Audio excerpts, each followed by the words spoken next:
नमस्ते। डे 97 में आपका स्वागत है। आज का टाइटल है किरण मजूमदार शॉ की कहानी। जब किसी ने नौकरी नहीं दी तो उन्होंने भारत की बायोटेक इंडस्ट्री खड़ी कर दी। साल 1978 बेंगलुरु में एक युवा महिला अपने करियर के सबसे अजीब मोड़ पर खड़ी थी। उन्होंने ऑस्ट्रेलिया से ब्रीविंग में मास्टर्स क्वालिफिकेशन हासिल की थी और उनका सपना था कि वह भारत में एक प्रोफेशनल ब्रीवर के रूप में काम करें। लेकिन जब उन्होंने इंडिया की ब्रीवरीज में नौकरी के लिए आवेदन दिया तो उन्हें बार बार एक ही समस्या का सामना करना पड़ा। वह एक महिला थी। उस समय ब्रीविंग इंडस्ट्री पुरुषों के प्रभुत्व वाली इंडस्ट्री थी और कंपनीज उन्हें ब्रेवरी फ्लोर पर जिम्मेदारी देने के लिए तैयार नहीं थी। उनके पास क्वालिफिकेशन थी, नॉलेज थी और काम करने की इच्छा थी, लेकिन फिर भी दरवाजे बंद थे। अब यहाँ कहानी दो तरह से आगे बढ़ सकती थी। वह सोच सकती थी कि शायद यह मेरे लिए नहीं है, या फिर एक ऐसी जगह बनाने की कोशिश कर सकती थी जहाँ किसी को उनकी जेंडर के आधार पर उनके अवसर तय करने का अधिकार ना हो। उन्होंने दूसरा रास्ता चुना। कुछ ही समय बाद उन्होंने बेंगलुरु में एक छोटे गैरेज में बायोकॉम की शुरुआत की। आज बायोकॉम एक ग्लोबल बायोफार्मास्यूटिकल एंटरप्राइज है और किरण मजूमदार शॉ को भारत के बायोटेक्नोलॉजी इंडस्ट्री के अग्रणी एंटरप्रेन्योर्स में माना जाता है। लेकिन ध्यान से देखिए, यह कहानी किसी ऐसे व्यक्ति की नहीं है जिसे शुरुआत से बिजनेस करना आता था। किरण ने बिजनेस स्कूल नहीं किया था, उन्हें फैक्ट्री चलाने का अनुभव नहीं था, उनके पास बड़ी कैपिटल नहीं थी, उन्हें बैंकिंग, मैन्युफैक्चरिंग और कॉर्पोरेट मैनेजमेंट की पूरी जानकारी नहीं थी। उनके पास मुख्य रूप से साइंस और ब्रीविंग की ट्रेनिंग थी। फिर एक संयोग ने उनकी दिशा बदल दी। उनकी मुलाकात आयरलैंड की बायोकॉम केमिकल्स के फाउंडर लेस्ली आर्कलॉस से हुई।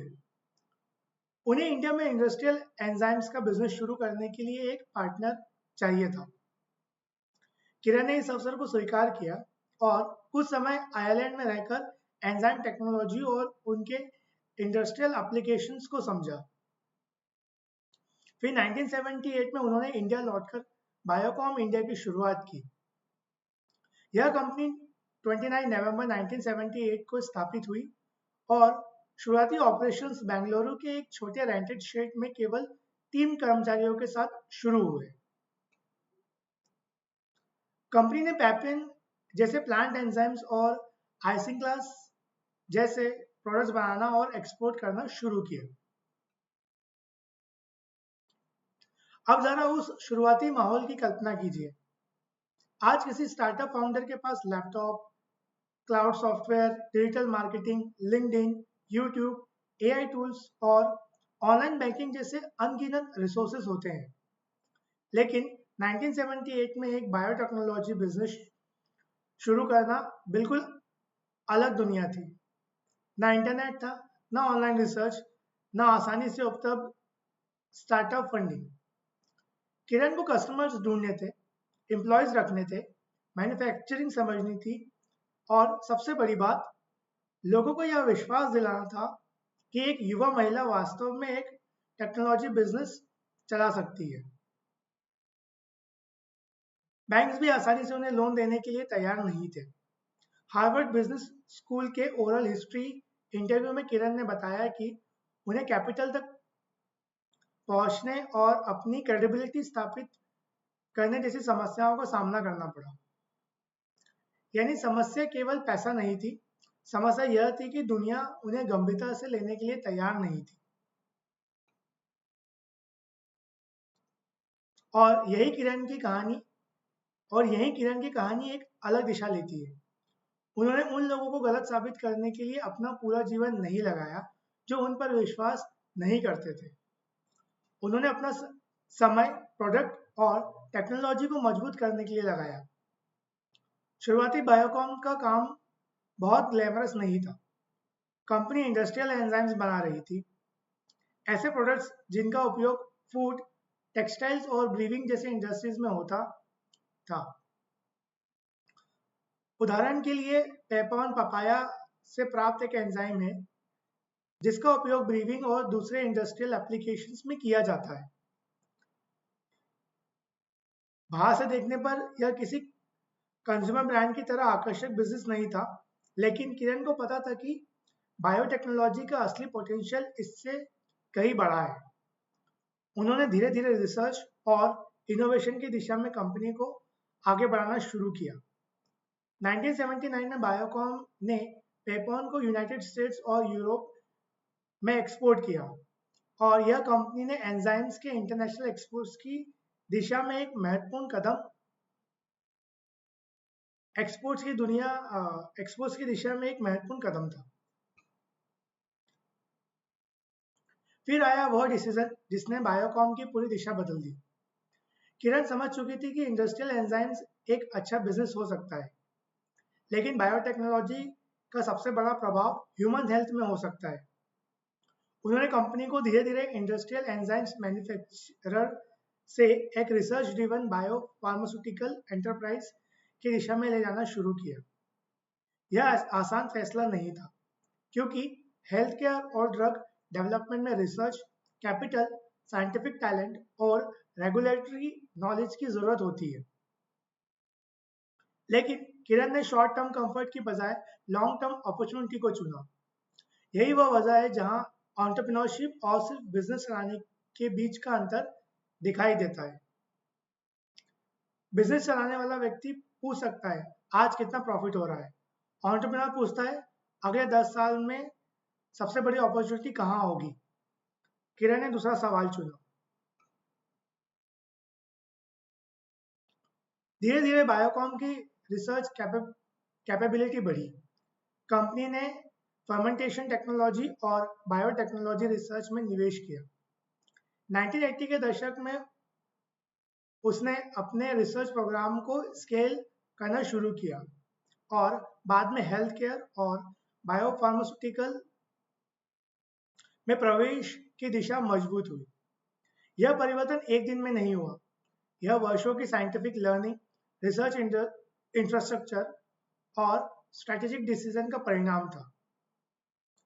यही बात आपकी जल्दी सफलता वाली सोच के लिए भी महत्वपूर्ण है।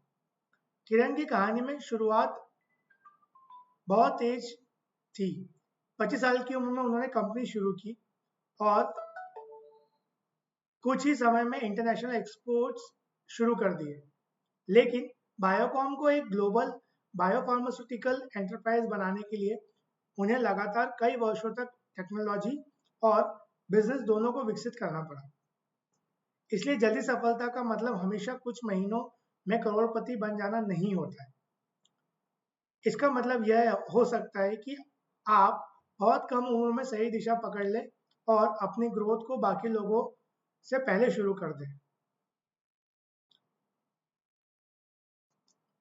किरण मजूमदार शॉ की कहानी में एक और चीज मुझे विशेष रूप से महत्वपूर्ण लगती है। उन्होंने अपनी पहली असफलता को अपनी पहचान नहीं बनने दिया। अगर वह ब्रीविंग इंडस्ट्री में नौकरी न मिलने पर अपनी जिंदगी का फाइनल वर्डिक्ट मान लेती तो शायद बायोकॉम कभी अस्तित्व में नहीं आता। उन्होंने यह नहीं कहा कि मुझे मौका नहीं मिला इसलिए मैं खत्म हो गई। उन्होंने परिस्थिति को उल्टा पढ़ा। अगर यह रास्ता मेरे लिए बंद है तो दूसरा रास्ता कौन सा है। यह माइंडसेट आज के करियर में भी अत्यंत पावरफुल है। नौकरी नहीं मिली, स्किल्स बढ़ाइए। प्रमोशन नहीं मिला, अपनी कैपेबिलिटी का दूसरा रास्ता खोजिए। कोई क्लाइंट रिजेक्ट कर रहा है, प्रोडक्ट और पिच सुधारिए। किसी इंडस्ट्री में जगह नहीं मिल रही, शायद आपको उस इंडस्ट्री में कुछ नया बनाने की जरूरत है। रिजेक्शन हमेशा यह नहीं कहता कि आप योग्य नहीं है। कभी कभी वह सिर्फ यह बताता है कि आपको अपनी दिशा बदलनी है। और अब कहानी को आपके जीवन से जोड़िए। आज आपके पास 1978 के मुकाबले असाधारण एडवांटेजेस हैं। आप घर बैठे दुनिया की किसी भी इंडस्ट्री के बारे में सीख सकते हैं, एआई से रिसर्च कर सकते हैं, यूट्यूब से एक्सपर्ट्स को सुन सकते हैं, ऑनलाइन कोर्सेज से स्किल सीख सकते हैं, लिंक्डइन से प्रोफेशनल्स तक पहुंच सकते हैं, Excel, Python, AI, data analytics, automation, digital marketing. आप जिस भी स्किल में रुचि रखते हैं उसे सीखने के लिए रिसोर्सेज की कमी नहीं है। फिर भी बहुत लोग शुरुआत नहीं करते क्योंकि उन्हें लगता है कि पहले सब कुछ परफेक्ट होना चाहिए। किरण की कहानी इसका उल्टा उदाहरण है। उनके पास शुरुआत में बिजनेस का पूरा ज्ञान नहीं था, उन्होंने रास्ते में सीखा। उनके पास बड़ा कैपिटल नहीं था, उन्होंने छोटे स्तर से शुरू किया। उनके पास सोशल एक्सेप्टेंस नहीं था, उन्होंने रिजल्ट्स के माध्यम से क्रेडिबिलिटी बनाई। लेकिन इस कहानी का सबसे पावरफुल हिस्सा शायद पैसा या कंपनी साइज नहीं है। किरण ने एक ऐसी इंडस्ट्री बनाई जिसका प्रभाव केवल शेयर होल्डर्स तक सीमित नहीं रहा। बायोकॉम का मिशन धीरे धीरे अफोर्डेबल हेल्थ केयर और लाइफ चेंजिंग बायोफार्मास्यूटिकल्स तक पहुंचा। कंपनी आज ऐसी थेरेपीज और हेल्थ केयर सॉल्यूशंस पर काम करती है जिसका उद्देश्य बेहतर और अधिक अफोर्डेबल ट्रीटमेंट तक पहुंचना है। यानी एक करियर जो शुरू हुआ था मुझे नौकरी नहीं मिल रही से, वह अंततः मैं ऐसी हेल्थ केयर टेक्नोलॉजी बनाना चाहती हूँ जो लाखों लोगों के जीवन को प्रभावित करे तक पहुंच गया। यह ट्रांसफॉर्मेशन किसी एक दिन का चमत्कार नहीं था, उन्हें छोटे छोटे निर्णयों की श्रृंखला थी।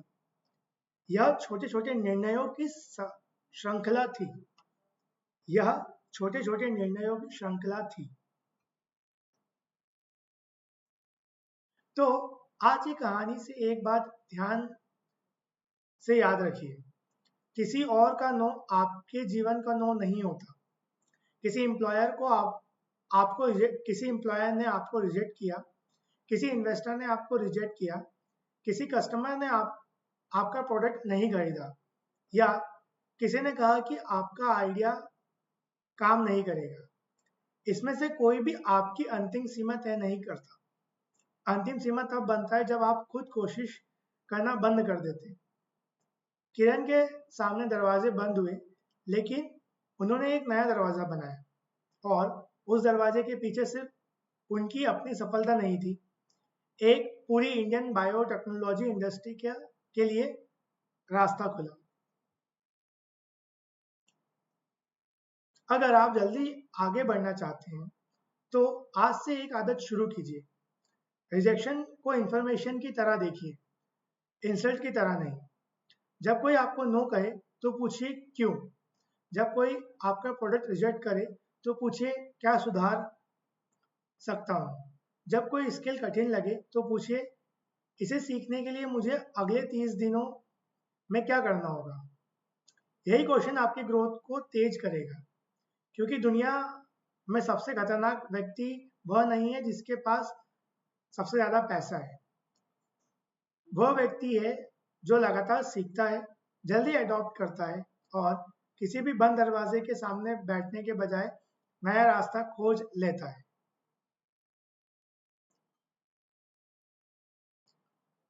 किरण मजूमदार शॉ की कहानी में उनके पास एक छोटी सी जगह, सीमित पैसा और बहुत कम बिजनेस एक्सपीरियंस था, लेकिन उनके पास एक चीज थी जो आज भी किसी भी एंटरप्रेन्योर के लिए सबसे मूल्यवान है, अपने रास्ते को खुद बनाने की इच्छा। आज जब आप अपने करियर या फ्यूचर के बारे में सोचें तो यह मत पूछिए कि मुझे कौन मौका देगा। खुद से पूछिए, अगर मुझे मौका नहीं मिलता तो मैं कौन सा ऐसा रास्ता बना सकता हूं जहां मुझे किसी की अनुमति की जरूरत ही ना पड़े। क्योंकि कभी कभी आपकी सबसे बड़ी सफलता उस दिन शुरू होती है जिस दिन दुनिया आपको कहती है नहीं, और आपका जवाब होता है ठीक है, फिर मैं अपना रास्ता खुद बनाऊंगा। धन्यवाद। जय हिंद।